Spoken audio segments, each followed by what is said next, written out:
Well, most of this conference is devoted to exploring the public policy implications of the empirical work that we've been talking about. This session is a little bit different. We're going to focus on a paper written by Victor Schwartz dealing with what I call, and he calls, tort reform in the courts, just to give you a sense of some of the civil justice public policy debates that are going on out there. And we're very lucky to have with us today Victor Schwartz. Many of you may remember his name from law school, where he was one of the co-authors of Schwartz on Torts, second in selling behind the Bible in the history of the world. And Victor is the general counsel for the American Tort Reform Association and a partner in the Washington office of Shook, Hardy & Bacon. He's been a great help to me over the years in designing a number of the programs I've done, and I was very delighted when he agreed to participate in this luncheon session and to have 5 people throw spears at him afterwards. So please welcome Victor Schwartz. Wow. Well, thank you, Henry, and to all of you. It is sort of magic to be back in an academic cathedral. I spent time with that, and it helped me a lot. I like to learn about the law and see my good friend, Professor Chapo. We taught together at University of Virginia many years ago, worked on many things, and there are many friends here. Justice Taylor, I mean, rattle them all off. Our little group, it's a public policy group. We write some law review articles, and I still do a couple a year, and I get help. I mean, I'm not doing it all myself. Sometimes it's my ideas, and then we build on them and get them published. But most of them are very specific, directed at a specific problem. We did one in Kansas last year that's had a good flight in the courts called Common Sense Construction of Consumer Protection Acts. Deals with a modern problem that's of very great importance to general counsels all over the United States. But some time ago, I decided to maybe do a piece that was a little bit more academic and reflecting on things that I've thought about for a long time. In writing the case book, in my first 14 years of work, which was doing plaintiff's lawyer work, where if you don't win, you don't eat, working as a defense side. And it really came as I went through and worked on the 11th edition of the book. And that was to look at movement in the law of torts. I mean, you hear all the sort of the people on the right who say, well, judges shouldn't make law. Well, in tort law, they have to. That's all that's there. I mean, once in a while, a statute comes in, tort reform, tort deform, whatever you want to call it. But most of it is made by judges. And the judges look back when they write a decision to what went on before. And once in a while, they come and they overrule a case. And stare decisis, which for the lawyers here know is things decided, it's a sort of bulwark against change, is not followed. What I found in going through our case book, and it is probably true with all the other books, is that most of the cases came down to a very interesting piece of tension. A plaintiff's lawyer who had to win if he or she were going to eat was trying to push the envelope to make tort law more friendly toward plaintiffs, extend emotional harm, create a cause of action for medical monitoring. And a defense lawyer saying, oh no, if you do that, it's going to be the end of civilization, and this is why. And most of the cases were like that. Once in a while, some defense lawyer from someplace actually tried to move the law in his or her favor, but it was very, very rare. But it seemed that if the law is going to move, there should be neutral applications of when you're going to change the law, regardless of who is pushing the envelope. I realized that on some of the quiz shows, they said they need help on that one about 5-year-olds. I need some help, and they bring a 5-year-old. And I needed some help on this one. So I asked one of Justice Taylor's colleagues, Steve Markman, to give me some thoughts. He's on the Supreme Court of Michigan.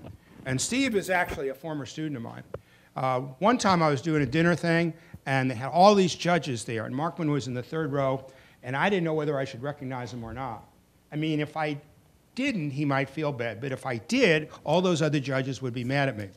So what I said in the 3rd row is Justice Markman, who used to be a student of mine. I said, most of the other students are serving time in prison now, so it sort of helped me mention him personally. But he looked at it. Jack Weinstein, who was a great mentor of mine, reviewed the article. Justice Harriet O'Neill on Supreme Court of Texas did. Harold C., who's on the Supreme Court of Alabama, did. In other words, I got some ideas. And they're not responsible for anything in there. I wouldn't want to wish it on them or put it on them, but at least it was looked at by some people who are pretty smart and have ideas from different sides of the spectrum, certainly Jack. The doctrine of stare decisis, as I said, is you look at the past and you stick to it. The development of the law in stare decisis is in case books, theses, and it does move. It isn't always followed. I wondered the why, though. It was always going toward the plaintiff, and I just started to think, I've been in practice since 1981, why? I mean, I'm in this Schuckarty and Bacon firm. It's a big Kansas City firm. We have over 250 lawyers who have tried cases in court. They've gone before juries, real lawyers. So I talked to them a little bit to find out. The average Washington firm has about 10 who go in court, by the way. That's amazing. And that figure's high because some of them say they went in and they were talking about their divorce. I'm talking about people, you know, who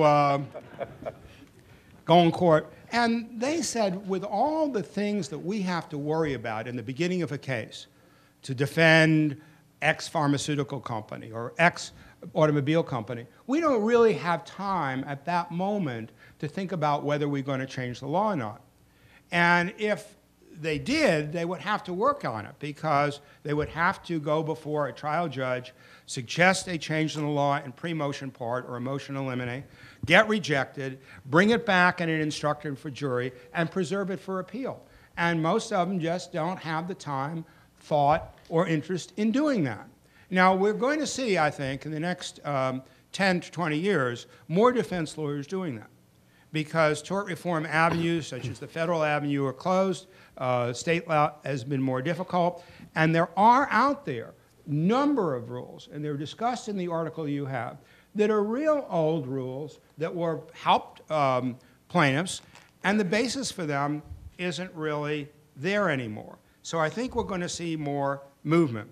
What we did to try to think about this and provide some guidance to judges who want to look is to see what were their principles. Was it just gut, I don't like this decision anymore, I'm going to get rid of it? Is it just who elected you? I got all this corporate money, so I'm going to fine for them. I got all this trial lawyer money, so I'm going to fine for them. Although it's now, what is it, American Association of Justice. It isn't trial lawyer anymore. I got all this money from them, so I'm going to fine for them. Well, maybe not.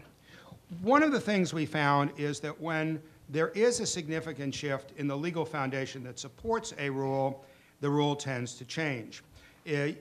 Contributory to comparative negligence has changed in some courts. My first little book was a treatise about that, and there was a chapter about how judges could change the law. But that change took over a long period of time, and the original reason for the contributory negligence rule, which was an economic one, really didn't exist anymore. You didn't have to, defendants didn't need a protection that anybody who is this much negligent couldn't recover anything. But it changed, and it helped plaintiffs. The change took a long time, but the legal foundation was down. Sometimes a rule is no longer compatible with the realities of modern society. I remember this one in law school. Trespass law was from the earth all the way up to the sky. Well, and anything that went over your land between the earth and the sky was a trespass. Well, then United Airlines 402 started flying over, and the courts decided that wasn't a trespass. I mean, it just couldn't work. So they modified the rule because the times had changed and the rule was no longer compatible with the realities of modern society. We think that the basis for the collateral source rule today is out in a lot of situations. We think when the plaintiff hasn't provided the assets, the plaintiff hasn't put in her own investment, that a lot of the basis of the collateral source rule isn't there anymore. And if you got strict liability, then the defendant per se is not at fault, and a lot of the underpinnings for that rule are gone. And we'll see whether any judges do that. One in Florida did. There may be changes in modern tort litigation that require an alteration of a tort rule. We think that that's happened in joint and several liability in mass torts, where joint liability, when there were 2 or 3 defendants, maybe worked, drunk driver, auto, but when you have hundreds of defendants, having somebody who's had a minuscule role to have to pick up the whole liability isn't right, especially when jurors now are accustomed to making comparisons. Because in common law, they didn't compare anything. You had contributory negligence defense, absolute. You had no contribution among joint tortfeasors. The juries are used to apportionment now, and with mass torts, we think they can make these modifications. At the very least, we think the juries should know about what they're doing. In other words, that they should know if you're 5% at fault, if they make that decision, that party would have to pay for the whole thing. A San Francisco judge just a few months ago so ruled in a case involving asbestos defendants, a very plaintiff-friendly judge, but he did so rule that the jury should know about it in mass cases. Sometimes there's extensions in science or technology that really invalidate an earlier tort doctrine. One that's a classic, and it's in a lot of the case books. Prior to 1946, actually, there wasn't one case, one court in America that would allow a claim when a child was injured while in the womb. No recovery, period, absolute rule. Well, science, and the view was, well, you couldn't tell what caused it. But science advanced, and they were able to make a connection between a traumatic injury to the mother and an injury. And those cases that had an absolute bar, they were overruled. And the principle that I mentioned here about change in the science and technology helped make that distinction. We think that there are situations where science says one thing and sometimes courts say another, and we do need much better work by some judges in separating out good science from bad. A lot of the judges are trying to do it, some of them don't, but the modern knowledge should be used, absolute modern knowledge in the courtroom. I think that's neutral between plaintiff and defendant. Somebody shouldn't be held liable for something they didn't do. On the other hand, a plaintiff shouldn't be barred because the science is old science and they're being blocked by it.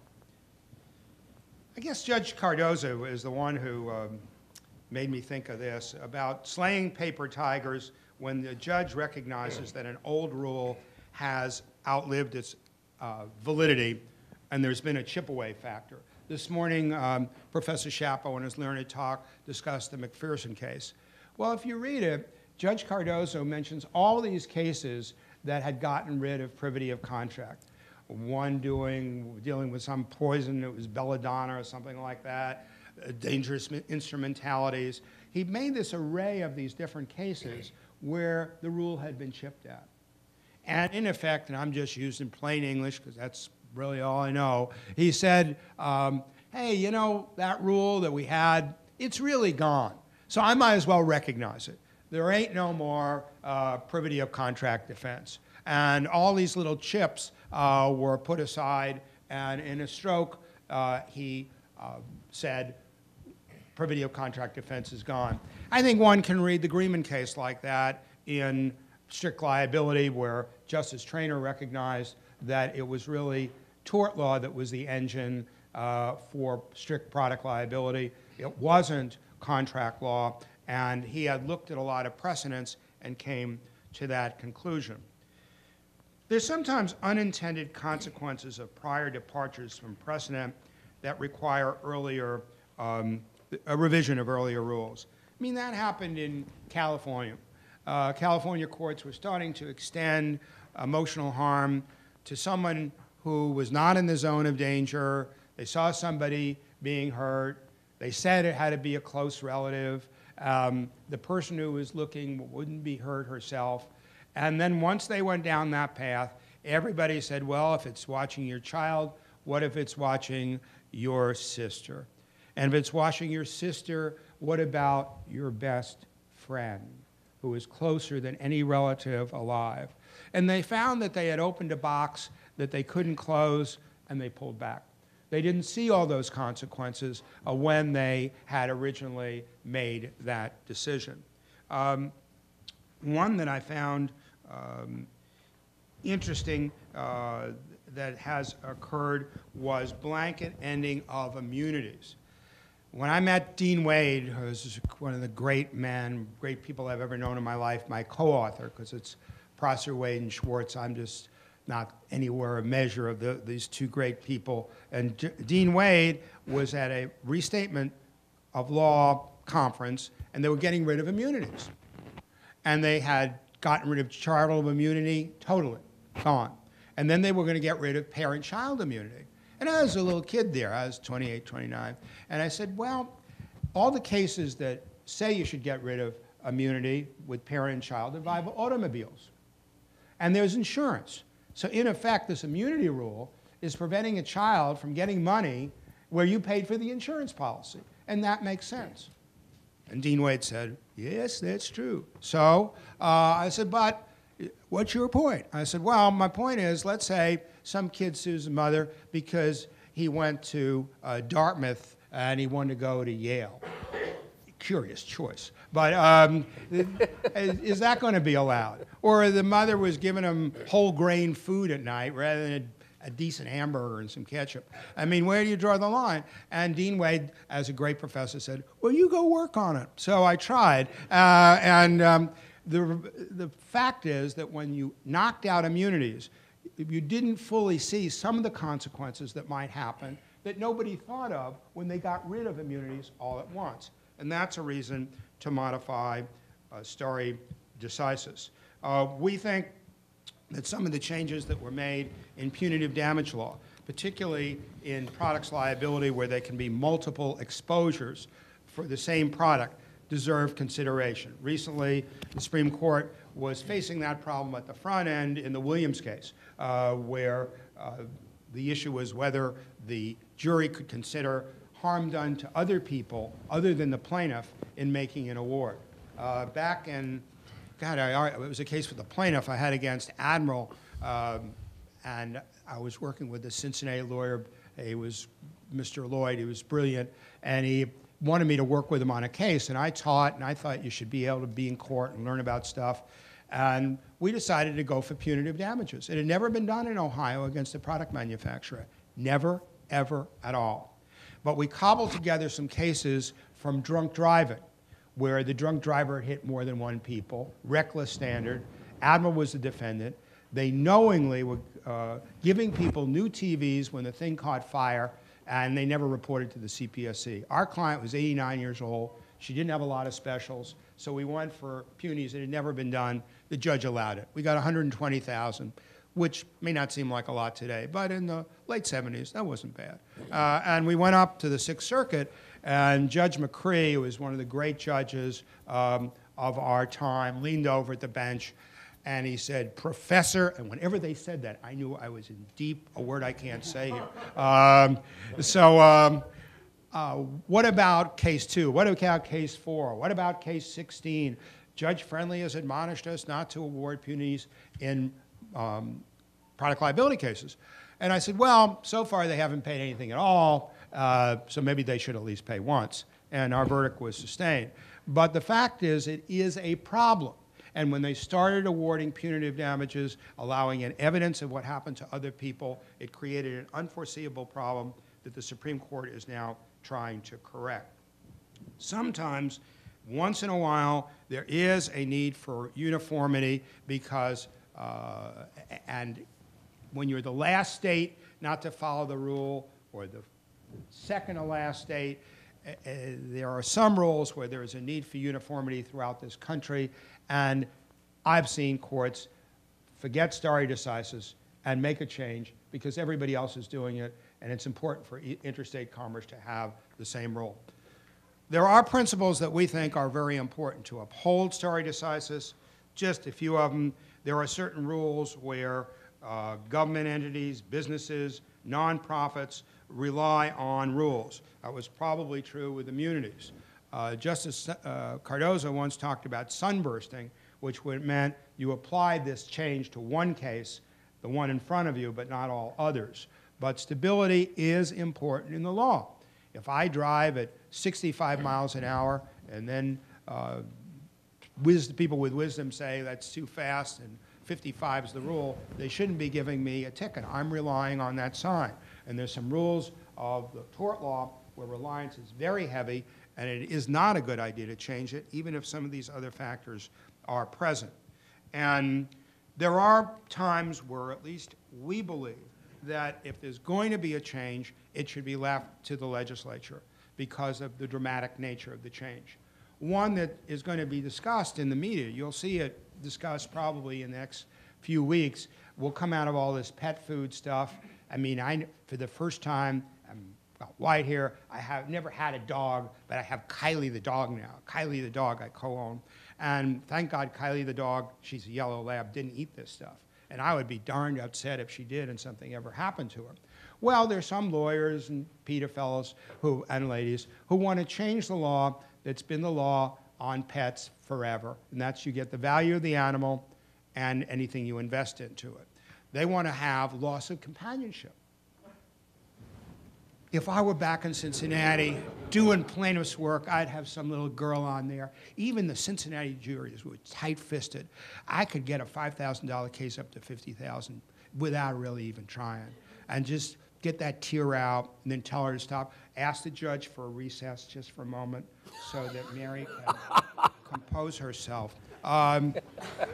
So that rule, if that's changed, could bring about very dramatic consequences. The cost of veterinary medicine could go up 4 or 5 times. I was with a vet from Vermont, the head of the Vermont Veterinary Association, and she shared with me she thinks her premium could be raised 4,000 or 5,000 times if this type of damage were allowed. So if it's going to be a change in that, legislatures can hold hearings like this, they can hear witnesses and make a decision, rather than have a court make a change of that dramatic moment. And finally, one of the things that most courts have always done is make change incrementally. The change from the contributory negligence defense to comparative negligence took over 100 years. There were all these little steps. There were exceptions to the contributory negligence defense, then exceptions on exceptions. They didn't do it overnight. When courts make changes that are bold overnight, Robert Reich, the former Secretary of Labor under Clinton, a little fellow like me, well, look, you're both very small. He said that you can't have courts engaging in regulation through litigation, which are dramatic 180-degree turns. We're mad at the food industry. They sell too much fat food, no warnings on the hamburgers, so we're going to hold them liable in obesity cases. That's creating massive exposure to liability to change something that should be done by another body. And at least we believe stare decisis should be upheld. In sum, the article sets forth some principles that hopefully will be helpful to judges. We realize that they are not, we don't list which one is more important or which one is less important. But we do believe, bottom line, that any court that's going to be changing the law should apply principles in a neutral way, not just for one side or the other. The title, by the way, Neutral Principles, was inspired by a professor of mine, the great Herbert Wechsler, who wrote about neutral principles in constitutional law. He was a much greater and smarter person than I am, but I at least acknowledged it in the footnote. Neutral principles in tort law are different than constitutional law because there you're construing a constitution. And I'd welcome any commentary, and I appreciate your attention. Thanks.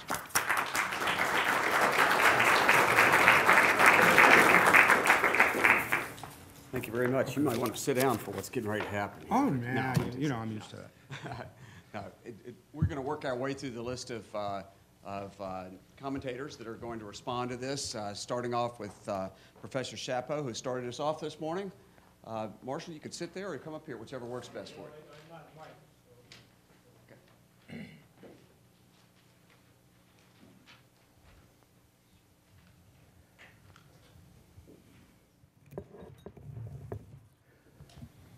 Well, I have seen Victor Schwartz funny, and I have seen him serious.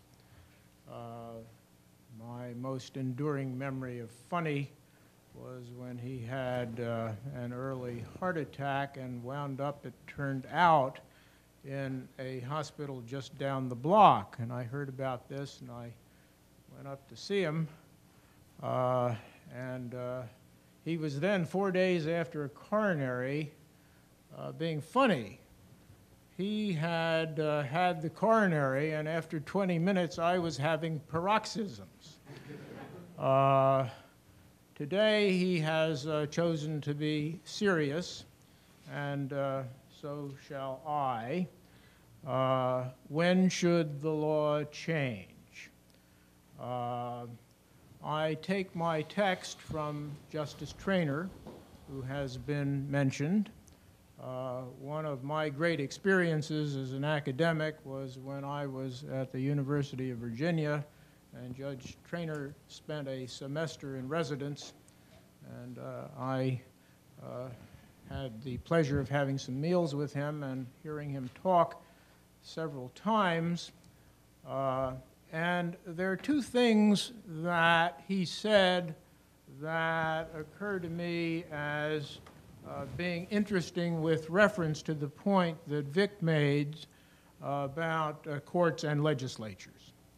One was concerning his dictum in the Seeley case, rejecting tort liability for economic loss.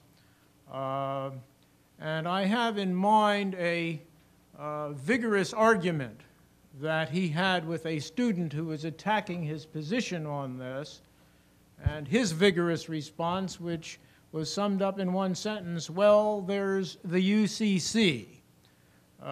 Judge Traynor knew the difference between courts and legislatures.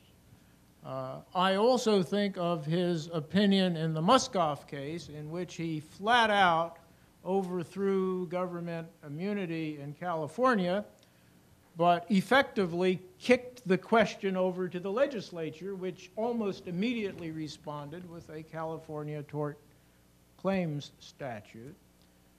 He had the difference between court and legislature very much in mind.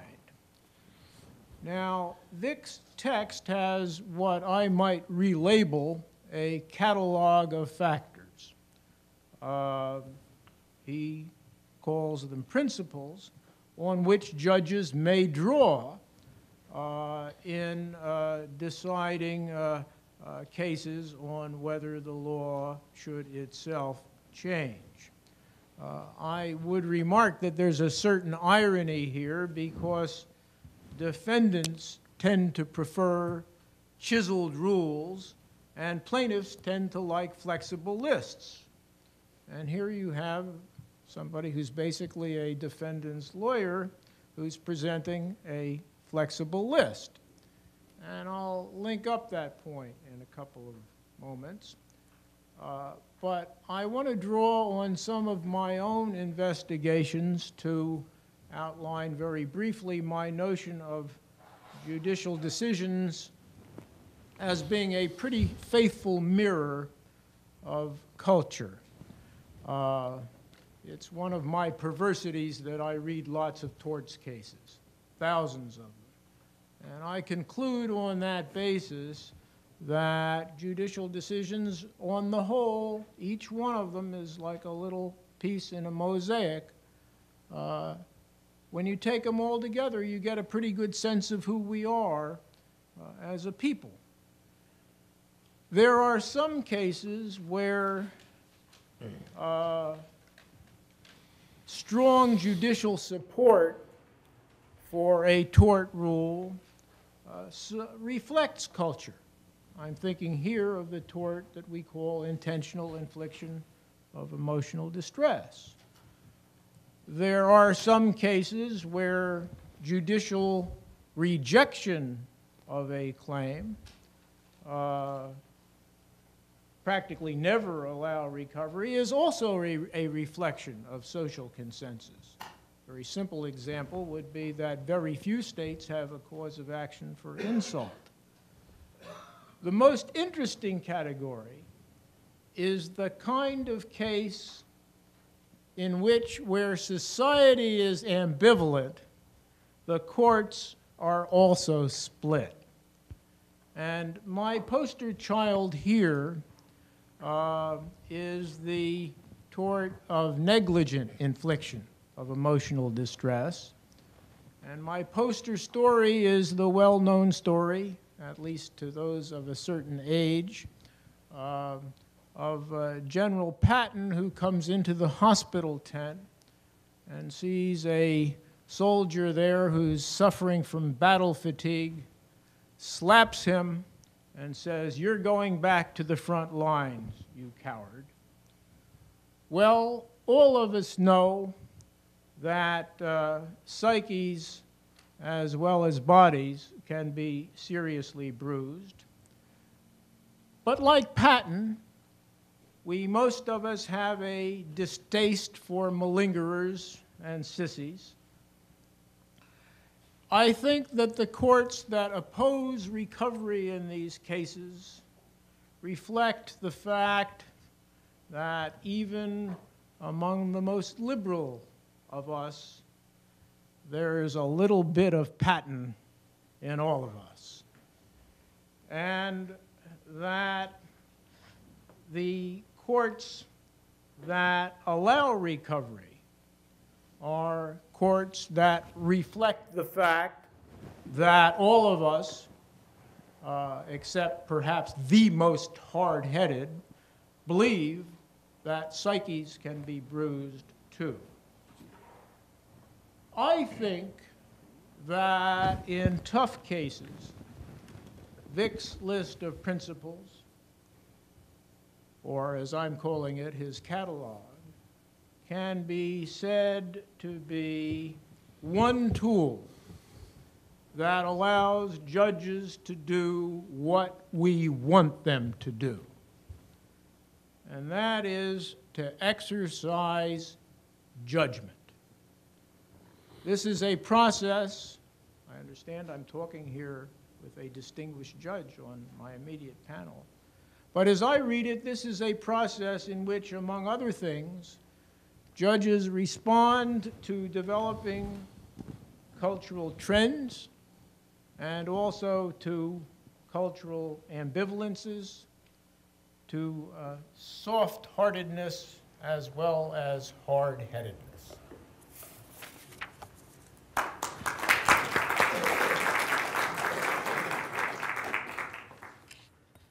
Our next commentator is Bob Peck, who spoke with us earlier today. He's from the Center for Constitutional Litigation in Washington. Thank you, Henry. I start with a disclaimer. I am not a tort expert or a scholar the way that Victor or Marshall are. And so I come with some trepidation jumping into this subject, but I did stay at a Holiday Inn Express last night, so I feel comfortable. Nonetheless, common law traditions require the judiciary to alter the decisional law to meet the needs of a rapidly growing society. And if we look at the principles for stare decisis, obviously a non-exclusive list that Victor has laid out, what you've done there is really looked at it in terms of how do you meet those needs. It doesn't strike me that you necessarily have to overturn precedent to get there. What you do is instead say, well, you know, these 5 factors in a case tend to cause this to be the result. But when this 6th factor is here, then I suddenly say, well, this different result has to occur. Or when only 4 of those factors are there, it tells me towards this other result. And that's the kind of decisional law that we have, what Marshall referred to as the exercise of judgment.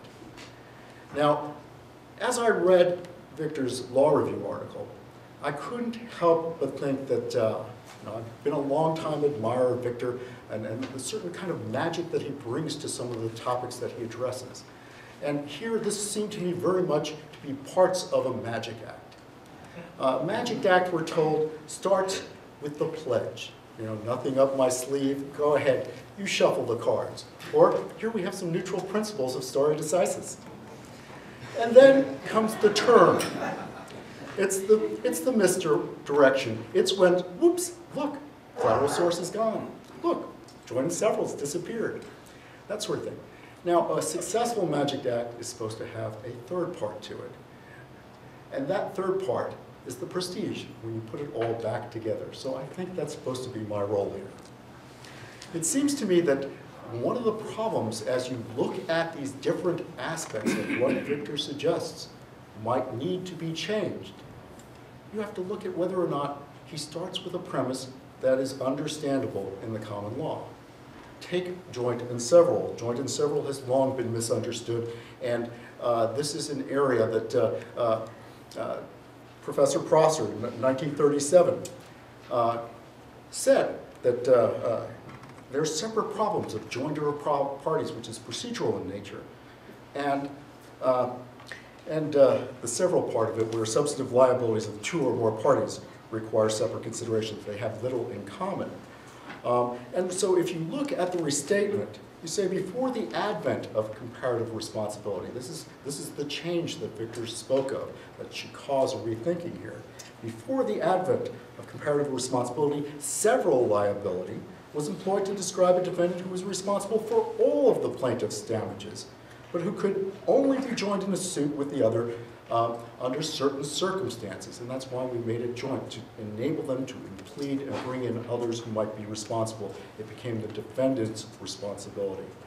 And so, in other words, joint and several responsibility, as Dean Wade once wrote, was a defendant's tool. And it's the defendants who now complain of it.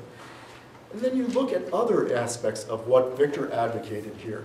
He advocated a comparability rule, where an appellate court engages in de novo review of the non-economic damages that were awarded, as if that were not a fact that the jury is supposed to find. Our system constitutionally commits those facts to the jury. The Supreme Court acknowledged as much in 1915 and then cited that case as recently as 2001, when it said again that this is what we expect our juries to do and we can't interfere with it. And so de novo review is not allowed. Now what they did in that 2001 case, Cooper versus Leatherman, is that they said the punitive damages are not a fact found by the jury, but a matter of moral condemnation.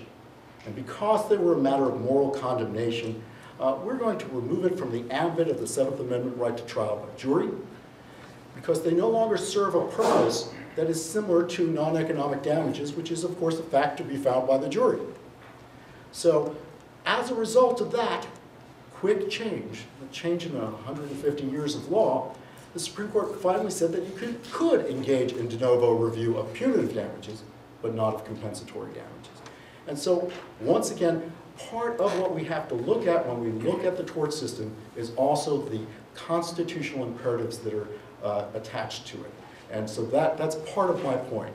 Now, Victor also mentioned the Williams case, and since I argued that case before the U.S. Supreme Court and was on the short end of the 5-4 decision there, he said that he was advocating also that, you know, the common law, in line with what the court did there, tried to eliminate proof of harm to others from the punitive damage phase of the case. Well, that's not what the U.S. Supreme Court said. And in fact, there is a constitutional imperative to permit that, that evidence to go in, because it goes to reprehensibility. And reprehensibility is still the most important indicator of the validity of a size of a punitive damage award.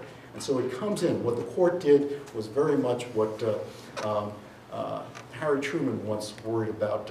He advocated that someday he would like to meet a one-armed economist, because he constantly heard on the one hand and on the other hand. Well, the Supreme Court issued an on the one hand and on the other hand decision. On the one hand, you let the others come in to prove reprehensibility.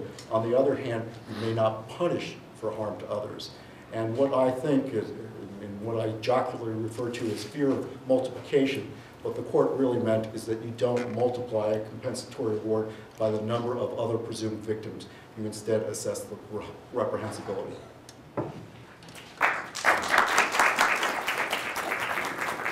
Our next commentator is Bob Bennett, former Dean of the Law School and currently the Nathaniel L. Nathanson Professor of Law. Thank you. I first became interested in stare decisis in a serious way when, as a young pup on the Northwestern faculty, I was asked to serve as the neutral third arbitrator in what turned out to be a series of disputes between the same two parties, all to be decided under a so-called uniform license agreement, which defined a contractual relationship between the two parties, a licensor and one of its licensees.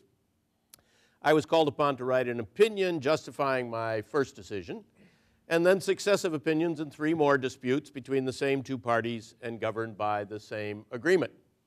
By the time of the third opinion, I almost literally felt the gravitational force of what I had written in the earlier opinions. There is, of course, an important difference between the sense of responsibility I felt to what I had written earlier and most instances of respect for precedent. I was the same person who had authored the earlier opinions, while judges respecting precedent will often be different persons from the authors of those opinions. Nonetheless, I have come to believe that a sense of an institutional responsibility akin to what I felt is a good part of what fuels stare decisis. And the sense of institutional responsibility is in a good measure defined by the point articulated in Marbury against Madison, that judges are to decide disputes according to law. That in turn fuels a sense that something apart from, as Professor Schwartz puts it, the proclivities of individuals is to govern those judicial decisions. At the same time, there is a competing sense of responsibility that has created the tension in stare decisis. This is a persistent belief that there are timeless right answers to legal questions, and that those can be abstracted from time, place, and circumstance. Contemporary judges who think they have those right answers will be very reluctant to accede to what they see as earlier wrong answers. The clash is most evident these days, actually, in constitutional interpretation, where self-styled originalists think there are many timeless right answers to constitutional questions. At least some of those originalists then conclude that precedent should be given literally no independent weight in making constitutional decisions. I haven't got time to explain why I think that is quite misbegotten, but I am going to refer to the right answers assumption as the originalist fallacy. Most of Professor Schwartz's 10 so-called neutral principles about following or overruling precedent in the common law torts context seem to me to make eminently good sense. He repeatedly focuses not on a tension created by right answers, but on the consequences of the common law judge's stance towards precedent. And to my mind, he is right to do just that. Still, at several points, this not so much in his oral remarks, but in what he wrote, he seems to me to slip into the right answer mode. In the common law context, the claim of right answers was historically associated either with natural law or the exercise of pure reason that common law judges were said to employ. The legal realists disabused us of those versions of the claim, but remnants of the originalist fallacy still creep into what Professor Schwartz has written. His 10th principle for guiding changes in tort law, for instance, one of 3 that counsels stability, relies on, quote, fundamental principles of tort law. And Professor Schwartz gives some content to those principles. He says that a tort plaintiff, quote, must have an injury and damages to have a cause of action. Nor is this just a circular assertion. He tells us that there must be, quote, actual harm, by which he means harm that results in pain or some objective manifestation of injury that people could see, touch, or feel. At one point, he says that there must be, quote, proof of a physical injury. To be sure, he does favor this approach because it cuts down on opportunities for fraudulent claims, but he also thinks to see that there is something obvious and timeless about such principles. In the name of torts principles, he tells us that it is inappropriate to award money for, quote, pre-symptom recovery in cases of exposure for the expense of periodic medical examinations to detect the onset of physical harm. Going beyond these principles, he says, is all right for legislatures, but not for courts. If I understand Professor Schwartz correctly in all this, count me as dubious about this element of his approach to stare decisis. I do not recognize Professor Schwartz's torts principles. Last time I looked, slander was a tort for which recovery was available even though there was no physical injury involved. Nor do I think that there is some easily discernible dividing line between what is proper basis for legislation on the one hand and judicial decision-making on the other. There may be good reasons for not allowing common law recovery for periodic medical examinations required because of exposure of a plaintiff on account of culpable conduct by a defendant, but the reason escapes me. The only hint at a reason that Professor Schwartz gives in the paper, aside from those tort principles, is in a passage quoted from an article by Professors Henderson and Tversky that suggests that money may be exhausted on account of such monitoring and hence not available for the physical ills of other plaintiffs. There may be such an allocative judgment that has to be made, but it will take more than assertion to convince me that recovery for real expenses, reasonably necessitated on account of culpable conduct, should be placed beyond recovery because of some timeless tort principles that require, quote, pain or some objective manifestation of injury that people can see, touch, or feel. To put this point differently, like respect for precedent, judge-made law and legislative-made law alike must hark to consequences, but those consequences will be heavily dependent on the application of contemporary norms. If those norms should gravitate toward recovery for non-physical injury, then, as I think Professor Schapo suggests, the courts are likely to go there. Judges will, to be sure, have an imperfect sense of what those norms are.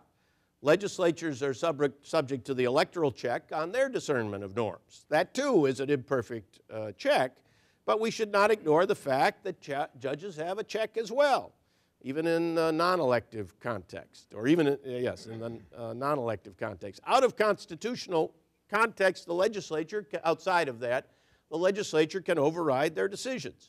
Frequent change would be a bad idea for reasons that Professor Schwartz recites, but judicial rigidity when the world or evidence about it has changed is also a bad idea, again for reasons Professor Schwartz recites. Judges may balance those considerations, must balance those considerations, and do so with good judgment in a good world. By tradition, they also must strive for more consistency than must legislatures.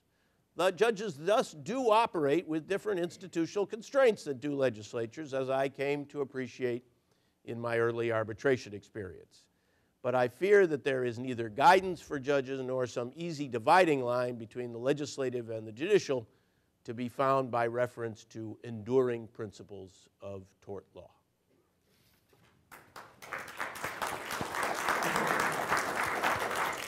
Our next speaker is Cliff Taylor from the Michigan Supreme Court. Been a justice for 10 years now. Go ahead, Cliff. Thank you. First of all, as a sitting judge for 15 years in the appellate system and 10 on our Supreme Court, I think you would be surprised how infrequently we are asked to modify common law rules in the civil arena.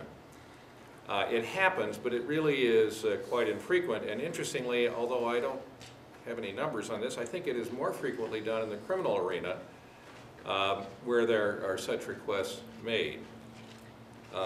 One of the cases we had where such a request was made in the civil arena was the Dow Chemical case, where they had, it was alleged with PCBs polluted a floodplain, and folks there wanted to have medical monitoring. In looking at that case, it was useful for us what had happened in the jurisdictions where they had recognized such a tort. Louisiana and West Virginia, I recall, were the two, and it had been a very, very unfortunate experience. And we concluded thus that this was an activity, if this tort were to be recognized, that we felt it would be better for the legislature to do this because they would be able to take testimony and get much more information than a court could. And in fact could better protect against the secondary effects or unintended consequences that we anticipated. And this leads me to a point that I think lawyers don't seem, at least in Michigan, to fully appreciate, which is that there is greater competence by the legislature in determining what changes in law are appropriate that the court has, in my view. First, there are no rules of evidence in the legislature, and indeed there is almost nothing barred from coming before them. You are not handicapped by having just two parties presenting information. It's not unusual that in cases where there are just two parties, such as in the medical monitoring case, that the lawyers, if pressed in oral argument, will tell you they have no idea what will happen in Michigan if you recognize medical monitoring. Now that's probably a fair and accurate answer, but it is the kind of answer that the legislature could more adequately get suitable answers for. And then finally, the thing which is most easily understood, I guess, if you are a judge, is the immense societal deference that people give to you in telling you their views on things. Now, I have friends who are legislators, and at the supermarket and everywhere else, they are told what the next guy in line thinks of pending legislation. In famous cases in Michigan, I have never, I mean, even with my good friends, I've never had them burden me with their views on how they think the legislation ought to turn out. Now that's a good and a bad. It's nice to not be burdened, but it's also a bad in the sense that you don't really get the kind of information, kind of unwashed information that legislators can get. So over my time in the court, I've become quite of the view that when possible, it's best to let the legislature address changes. The final thing I want to point out about courts changing rules is that we have on occasion done this with negligent trespass and some things of that sort. And the great issue always is, should you make it prospective only? And if you do, if you make it fully prospective, that of course means that the parties to the litigation before you don't get any relief. This sort of disincentivizes bringing this sort of lawsuit in the future, and also is to really have the court in a legislative role, because that is the distinction between what courts and legislatures do. Sometimes we have talked about doing things fully retroactively, and we currently have a series of cases pending where there was an unexpected change in the way a statute was read. That is, by the way, our court read a statute, which left many lawyers disadvantaged, and their clients, of course, also. And so the effort is made then to have partial retroactivity, which is to say that it will only apply to the matter before the court, but as to all other matters pending, it will not, and it will, of course, apply to all later filed matters. So these are some of the problems. There's no one of those answers which is altogether satisfactory. And so I think many times prudence cautions, as you kind of get into the swing of being a Supreme Court justice, to not get into these things. Finally, I submitted for the booklet here the case that Victor's article doesn't seem to address, and that is what the role of a court should be when statute law has been incorrectly read by prior courts. And let's just posit for a moment that it has been. What should the role of a later Supreme Court be in dealing with this? Is it frozen in place, or should it not be? Our court adopted the rule in the Robinson versus City of Detroit case for standards fairly similar to the ones that Victor mentions in his article for common law. And we have had occasion to do that, and this case is gaining some currency in the United States. Ohio has adopted it, and I believe several other states. So I put that in because I think it's a little bit of a supplement to what Victor's fine article presented. Thank you.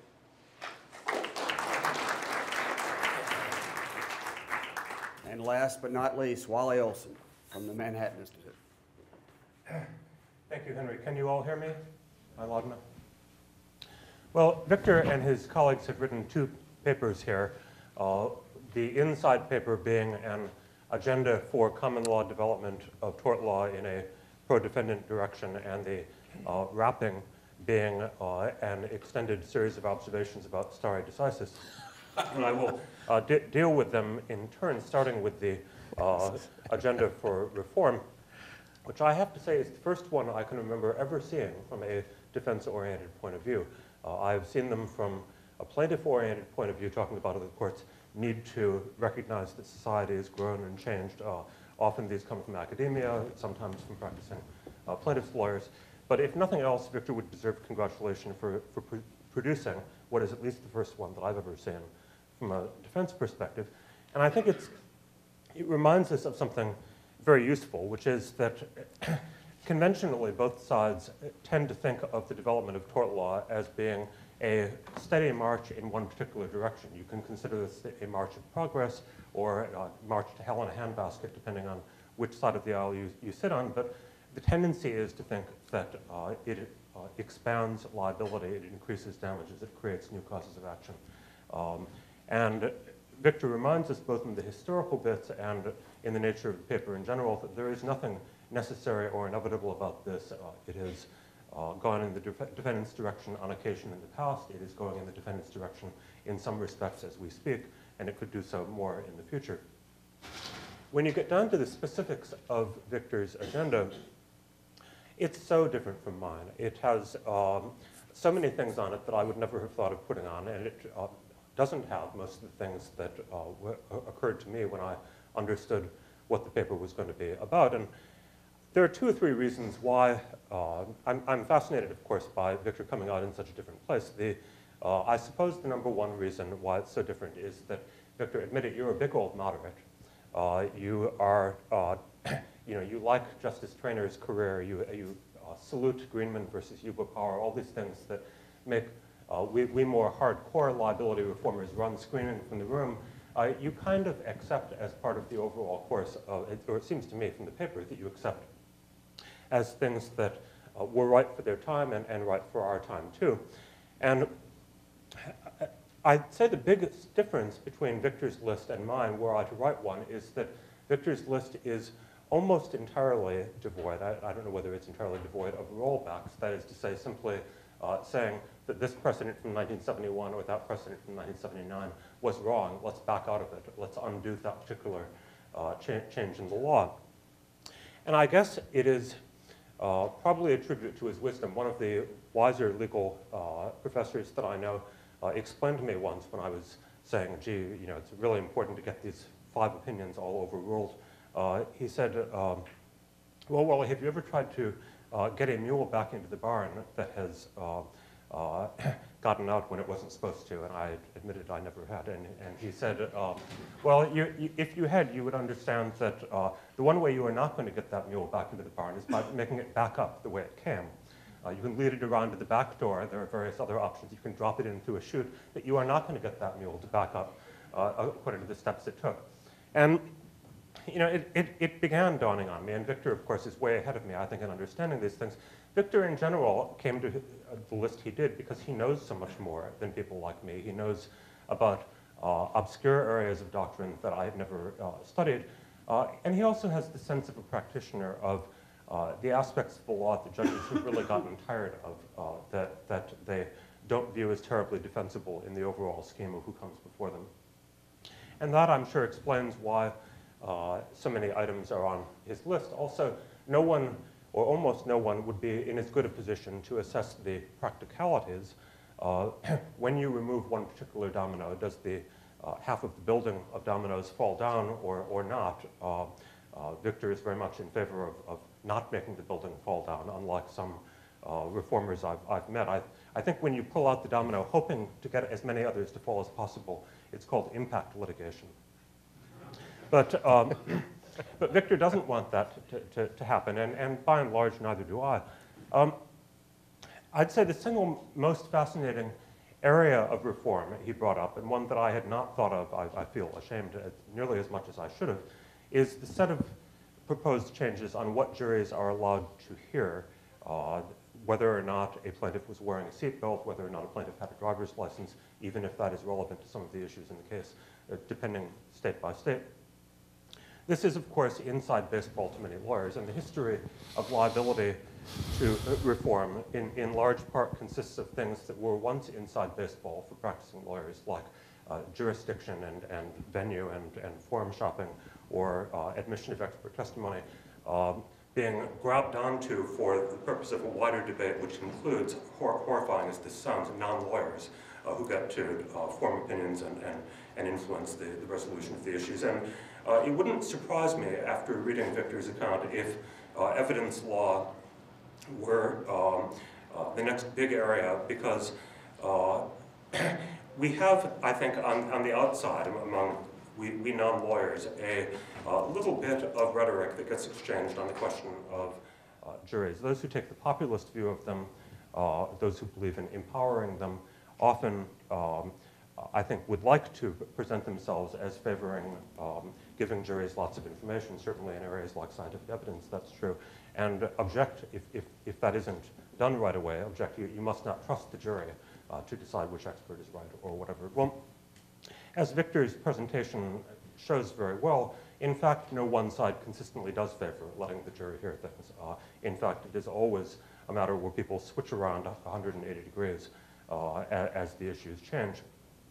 So as I say, lots of potential in that. Let me turn, though, before we run out of time, to the politics of stare decisis, because Victor's account of stare decisis was amazingly confined. He did not mention the literature, for example, on stare decisis in other areas, although, as we know, there is a huge one on constitutional law. There's a lot of discussion of how it's different in antitrust than in some other areas and so forth. And in particular, for those of us who follow legal controversies, there has just been a big and, I think, illuminating debate among legal conservatives, if you want to call them that, on stare decisis and Warren Court precedent, as the number of conservative justices on the US Supreme Court has inched toward the point where reversal of Warren Court precedents began to seem possible. A lot of discussion has gone on about, well, okay, even if the votes may be there, should it really happen, or would it be unwise? And you have two unsatisfactory extremes on this debate, I guess. On the one side, and I'm not sure anyone fits into this, you have the ratifiers, as you might call them, who would just say, we mustn't touch stare decisis. They decided it wrongly, but we're going to treat it as all done. However erroneous we think it was, and however much damage we may think the precedent does. And that, of course, results in a ratchet effect in which one side gets in, twists the ratchet in its direction, and it never is allowed to slip back at all. So perhaps in reaction to that, you get people taking the opposite view of, let's strike down and reverse and track down every possible wrong precedent. And I call this the karma faction, because they usually wind up, when you press them, coming up with some karma-based argument like, well, they can't object. Look at their attitude toward precedent when their judges were in. And this, there are many reasons to be suspicious of the karma faction with its extreme demands. It reminds me of one episode in particular from the history of the British steel industry. In the second half of the 20th century, the question of nationalization of industry was very central to politics in countries like Britain, and Labour had nationalized the steel industry, and so the Tories made it a platform plank that they were going to denationalize it and turn it into private business. So eventually the voters voted them in, and they did that. And it was so important to Labour to make that point that they put in their party platform they were going to renationalize it. And this went back and forth several times. And the British Steel Corporation was privatized and then renationalized, and I think reprivatized again. And I forget who won between the Labour Party and the Tories. And the reason I forget who won is that during this entire period, the British steel industry was getting less and less important and smaller as a share of the world steel market. And one reason, of course, was the managerial chaos which results when you have no idea what your legal rules of governance are going to be over the medium term. So people shouldn't, in fact, go that far. And Victor has given us one element of a principled approach in that he really wants the plaintiffs and defendants to stand on equal and neutral ground as far as what's going on. But neutrality, of course, is just a start. We want from our principles of stare decisis some predictability. We want some bindingness in the sense that they might cause a judge who had a bad impulse to go one way to reconsider and say, no, I'd better overrule or not overrule now that I realize. And I'm glad that Victor has called his list a set of suggestions to think about. I was going to call it a multi-factor balancing test because I was afraid that some court somewhere might actually incorporate its text wholesale into a discussion of stare decisis, at which point we would be off and running with what would start to be a 10-factor balancing test. I'm sure we would get more as time went on. And for the reasons pointed out by Professor Schapo, those are so problematic to anyone who wants predictability in the law and to anyone who would like the law to be binding on judges' consciences. Yes, the list of things to think about will help us resolve some of the easier cases, the vermiform appendix ones where the organ can be excised without affecting other body systems. How well does it restrain judges in other cases? Well, I fear that it is rather manipulable. I think in this aspect I may agree with Attorney Peck in that I don't say that Victor is trying to manipulate anything, but I do believe that presented with his list, judges who want to come out on the opposite side from Victor of every one of these issues will be able to do so for most of them. They may cite different parts of it. They may cite tort law that is, whether it's compatible with the realities of modern society. That gives them a lot of leeway, Victor. And given this leeway, there's no particular reason, I think, to expect them to come out with the same policy endpoints. And even though there are 10 factors, it still struck me that it doesn't include all the factors that do in fact influence judges' opinions, and often legitimately so. All the judges on the bench have been law students, and most of them have been the kind of law students who argue and take seriously the question of coherence of the law. And when I hear about people's targets for overruling or changing precedents of this sort, probably the number one category is when judges or others believe that the precedent is embarrassingly illogical, that they are ashamed of teaching it or having it come up in their class because there is no way of rationalizing. And this is quite separate from whether or not it has intolerable practical effects. I think actually that there's more pressure to strike down the ones that are illogical but not practically all that bad than there is the ones that are causing a mess in the outside society, but at least you can't find a flaw in their logic. So I didn't see that on Victor's list. Likewise, they are likely to consider, although I don't think it's on the list, how recent a departure from precedent is it, that has it been followed by other jurisdictions and the like.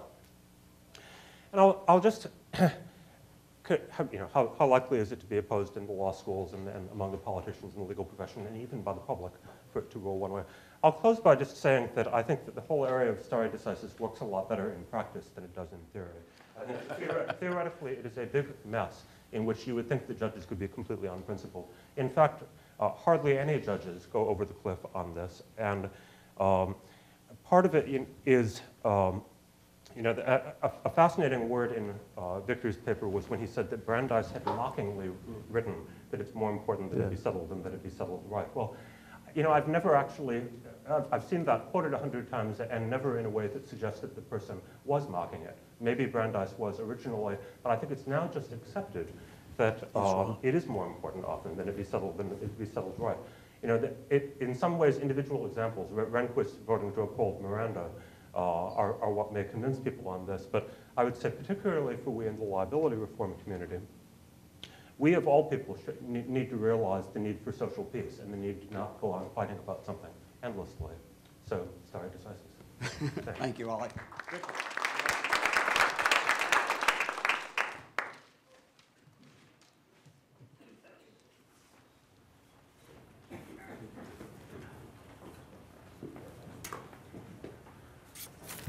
Well, I value some of the kind words, and I will try to learn from some of the criticisms. But the most important thing for me to do is just to hear from some of you. That's why I really flew out here. So I value observations for people who are apart from on the panel, and questions and observations that you may have.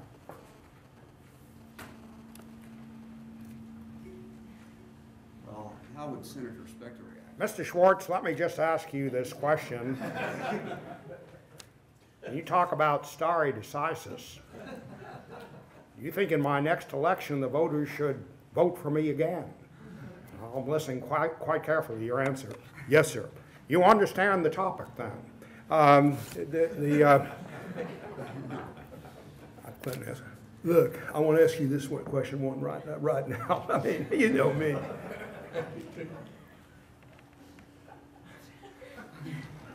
What do I do as first man? I really need to know about that. Thank you very much.